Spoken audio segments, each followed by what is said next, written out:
უკრაინაში 5 მარტია და რა ხდება ფრონტზე ახალი და ომის გარშემო მოვყვები ამ ვიდეოში. სანამ ყურებას დაიწყებთ, დალაიქეთ ვიდეო, გამოიწერეთ ჩემი გვერდი. აგრეთვე ვისაც გაინტერესებთ მეტი ინფორმაცია უკრაინის ომის შესახებ, აუცილებლად გამოიწერეთ ჩემი Telegram არხი და მხარდაჭერის სურვილებმა გააკეთეთ დონაციები, ანგარიშის ნომრები დევს ჩემ გვერდზე და კომენტებშიც ვაგდებ ხოლმე პერიოდულად.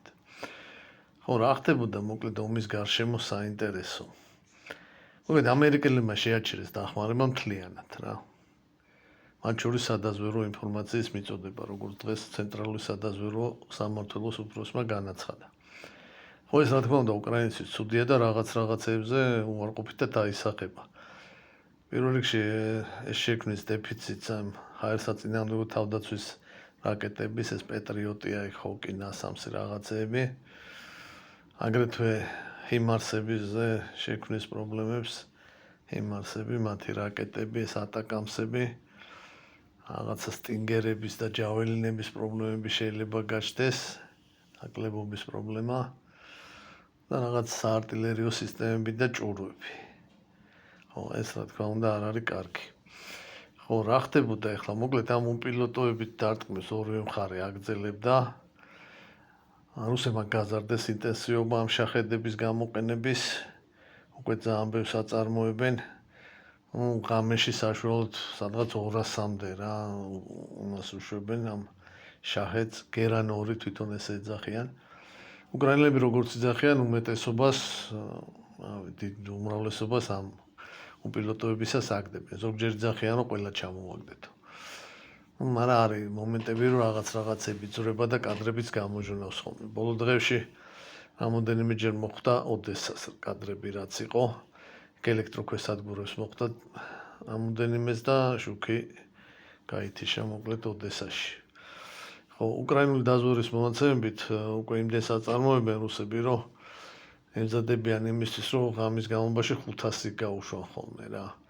უბრალოდ ამას ვის უნდა მომზადება რა, ამ პილოტოებსაც ჭირდება გარკვეულწილად რაღაც თავისებური აეროდრომი, ანუ გასაშვები მოედანი რა, თავისი ინფრასტრუქტურით, იქ რაღაც აწყობით, მომსახურე პერსონალით ეს ყველაფერი შენიღბული უნდა იყოს, რომ თავად არ გახდეს ეს მოედანი დარტყმის სამიზნე, და ამაზე მუშაობენ, ესე თქვა უკრაინულმა დაზვერვამ. 500 ღამეში ძალიან ბევრია რა და უკვე იქ ალბათ ყველას ჩამოგდება, გაჭირდება ხოლმე. თავის მხრივ უკრაინელები ცდილობდნენ ამ პილოტოებით დარტყმებს უფრო ნაკლებს იყენებენ უკრაინელები. მაგრამ იქაც რაღაცები ძვრება, ამ ბოლო დღეებში საინტერესო ის იყო, რომ სიზრანის ნავთობგადამამუშავებელ ქარხანას გაარტყეს. წელს უკვე მეორედ გაარტყეს ამ ქარხანას. პირველი ეტყობა არ იყო საკმარისი, ახლა მეორედ გაარტყეს.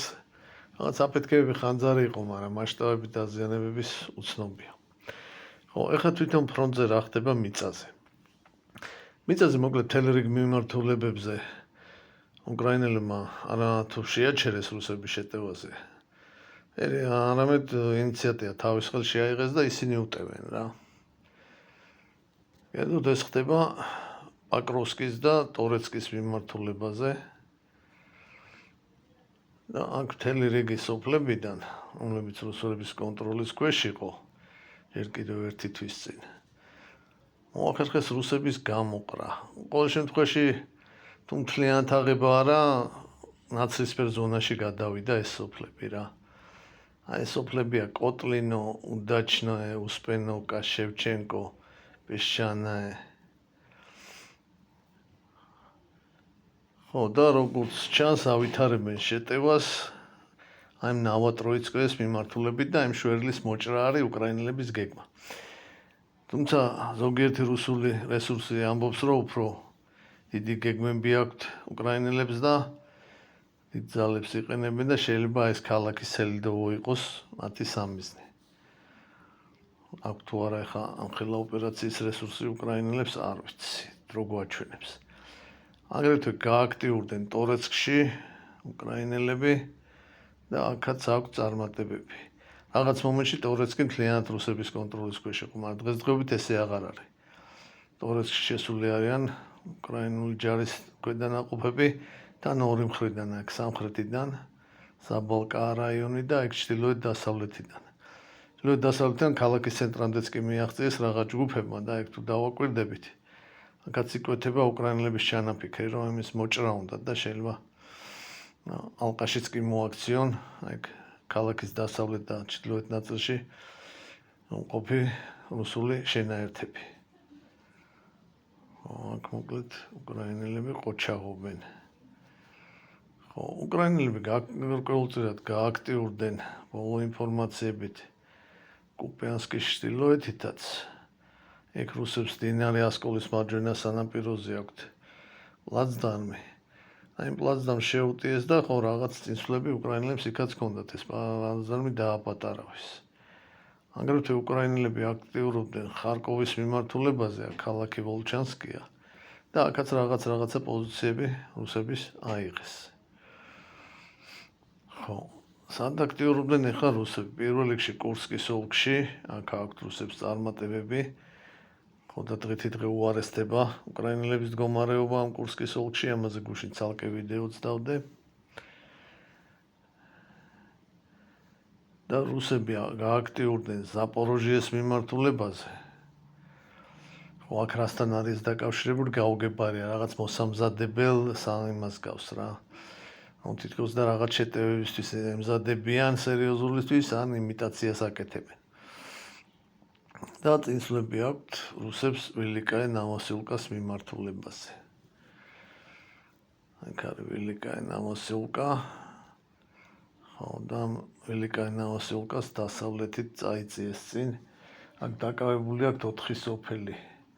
ნოვოსილკა, პრივოლნე, ბურლაცკაე და სკუდნე. და ეხლა უტევენ ეგ სოფლებია შევჩენკო და კომარი მისი მიმართულებით. აქ რუსები მიიწევენ მოკლედ წინ. ფრონტის სხვა მონაკვეთებზეც უკრაინელებმა მოახერხეს ფრონტის დასტაბილურება და არაფერი ისეთი არ ხდება. საარტილერიო დუელებია და მეტი არაფერი. ხო, სიტუაცია ხა როგორია?